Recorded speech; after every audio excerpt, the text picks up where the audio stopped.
Pagbibigay kahulugan ng denotasyon at konotasyon. Ano nga ba ang pagbibigay kahulugan? Ito ay isang salita o sa isang bagay ay hindi lamang nakabatay sa isa. Maaaring magkaroon ito ng dalawa o higit pang kahulugan depende sa kung paano ito inaalisa, sinusuri at ginagamit. Nakakabuo tayo ng iba't ibang paraan ng papakalugan, maging ito man ay denotibo o konotatibong kahulugan.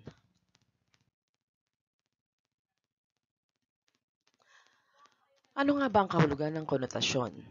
Ito ay tumutukoy sa ekstrang kahulugan na taglay ng isang salita depende sa intensyon o motibo ng taong gumagamit nito.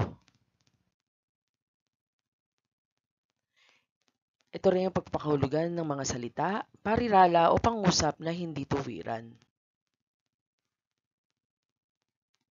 Ito rin ay tumutukoy sa iba't ibang kahulugan na ibinibigay sa salita depende sa intensyon.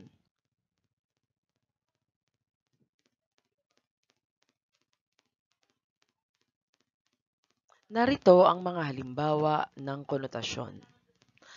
Ang batang iyan ay lumaki na may gintong kutsara sa bibig.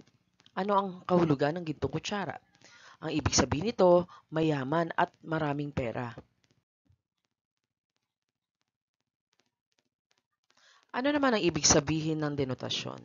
Ito ay nagtataglay o nagpapahiwatig ng neutral o objektibong kahulugan ng mga termino.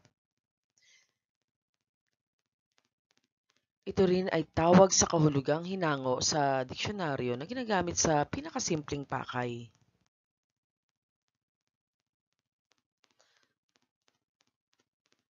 Ito rin ay nagbibigay ng tiyak na kahulugan o mas tinatawag na literal o totoong kahulugan ng isang salita.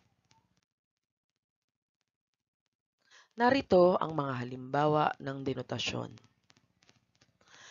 Nakakatakot ang ahas na nakita ni na Jose at Wally kanina. Ahas ang denotasyon sa halimbawang ito. Ang ahas dito ay isang uri ng reptilya na minsan makamandag, subalit may ibang uri na hindi makamandag. Ibig sabihin, ang ahas ay isang literal na kahulugan.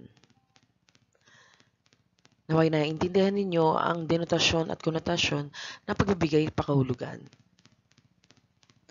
Maraming gawain pa ang susunod na ating tatalakayin. Salamat po.